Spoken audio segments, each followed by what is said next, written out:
안녕하세요 여러분, 잘 사는 남자 리뷰 머신입니다. 얼마 전에 갤럭시 S20가 출시되었고요. 사전 예약자들인 저 같은 사람들한테는 이미 스마트폰이 발송되었습니다. 그래서 오늘 제가 리뷰할 건 바로 갤럭시 S10입니다. 왜 이러는 걸까요?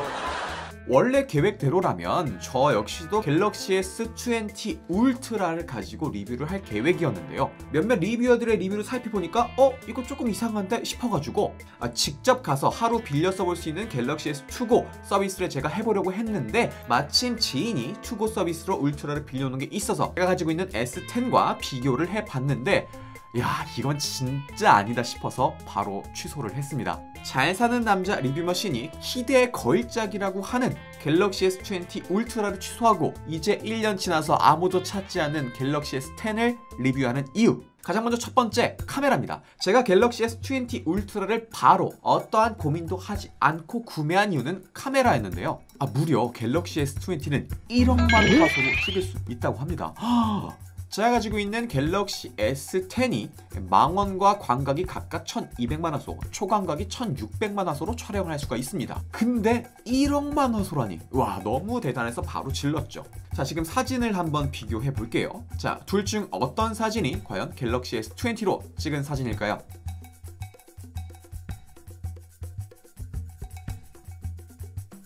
네, 정답은 이겁니다. 확실히 갤럭시 S20는요, 이렇게 빛이 없는 저조도 상황에서도 노이즈가 거의 없는 편이고요. 있는 그대로의 모습을 표현해주는 반면에 S10 같은 경우에는 억지로 좀 빛을 끌어모아서 밝게 해주다 보니까 노이즈가 좀 생기고요. 좀 선명하지 못한 느낌?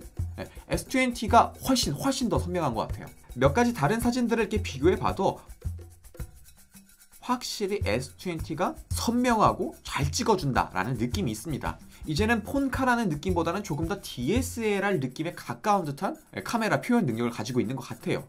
한마디로 비교를 해보면 S20 같은 경우에는 좀 사진을 있는 그대로 사실적으로 담아낸다고 하면 S10 같은 경우에는 사진을 조금 더 밝게 예쁘게 좀 포장해준다라는 느낌이 있어요. 근데 우리가 요즘 사진을 인화해서 보거나 사진을 이렇게 줌해서 안에 뭐가 있지라고 살펴보진 않잖아요. 그래서 개인적으로는 굳이 S20의 저런 사실적인 표현보다는 조금 더 예쁘게 나온 S10이 낫지 않나 라는 생각이 들었었습니다. 근데 이거는 개인의 선호 차이니까 이해하고 넘어갈 수 있는 부분이에요. 그리고 두 번째, 영상 촬영을 비교해 볼 수 있는데요. 일단 갤럭시 S10으로는 4K 영상을 찍을 수 있습니다. 와, 4K. 음식 유튜버들 그리고 자동차 유튜버들 중에서는 4K로 찍으신 분들이 속속들이 생겨나고 있긴 한데 솔직히 말해서 4K조차 아직 부담이 됩니다. 그걸 컴퓨터로 불러와서 편집하고 업로드하는 과정이 너무 힘들어요. 워낙 용량이 높고 그래픽카드도 좀 부담스러워하기 때문인데요. 근데 S20는 8K까지 촬영이 된다고 합니다. 정말 기술력은 너무너무 대단한데 일단 일반 컴퓨터랑 모니터로는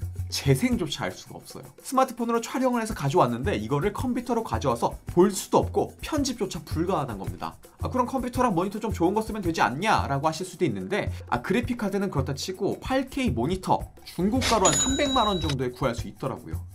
아니, 폰이 150만 원대인데 300만 원대 모니터를 사는 건 좀 아니다 싶어서. 그리고 지금 갤럭시 S20 울트라의 가장 큰 문제점으로 지적되고 있는 거 바로 야간 촬영입니다. 많은 유튜버들의 S20 야간 촬영을 살펴봤는데 확실히 S10과 비교해서 야간 촬영 시 노이즈가 없습니다. 야간 촬영할 때 이렇게 보면은 뭔가 자글자글 그런 우는 현상이 발생하거든요. 근데 S20는 그런 현상이 거의 없다시피 할 정도로 이게 밤이야?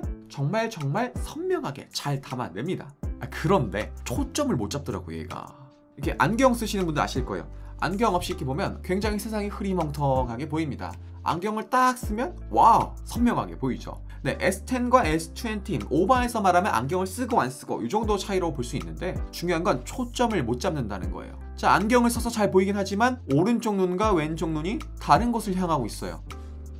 이게 무슨 말도 안 되는. 제가 IT 전문가나 카메라 전문가가 아니라서 이 문제가 어떻게 해결될 거다 말씀은 드리지 못하겠지만 최근 아이폰에서 나왔던 그런 플레어 현상 같은 물리적인 문제보다는 소프트웨어적으로 좀 어느 정도 해결할 수 있을 것 같아 보여요. 물론 확실하진 않습니다. 소프트웨어 업데이트가 계속 되면 되겠지만 왜 갤럭시는 항상 이렇게 뭔가 스마트폰을 내놓고 그 다음에 문제를 해결하는지 잘 모르겠어요.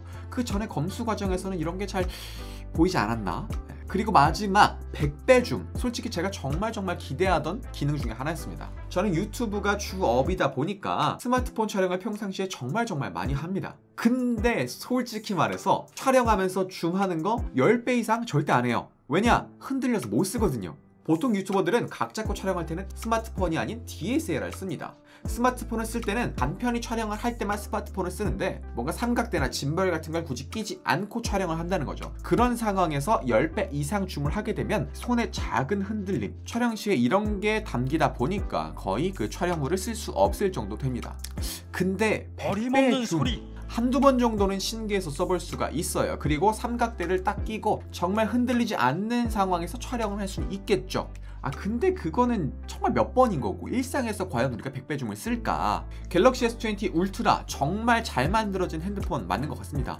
제가 느끼기에는 요거는 폰이라기보단 정말 잘 만들어진 카메라에 스마트폰 기능을 추가해 놓은 느낌? 앞서 말했던 요러한 내용들을 살펴보니까 이게 아직은 좀 시기상조구나. 내가 150만원대의 돈을 주고 요걸 사는 것보다는 차라리 1년 전에 나온 아직도 쓸만한 다른 핸드폰을 쓰는 게 조금 더 가성비 좋은 선택이 아닐까. 혹시나 지금 스마트폰 교체를 생각하고 계신 분들 중에서 나는 그런데 돈 쓰는 게 전혀 아깝지 않아 하시는 분들 같은 경우는 정말 탁월한 선택이 될 수 있겠지만 저처럼 그냥 평상시 사진 촬영, 영상 촬영하는 걸 그냥 즐기고 굳이 스마트폰에 100만원 이상 되는 큰 돈을 들이기 싫다 하시는 분들은 1년 전에 나온 플래그십 갤럭시 S10이라든지 조금 더 간다면 갤럭시 S9 정도를 선택하시는 것도 아주 좋은 선택이 될 것 같아요.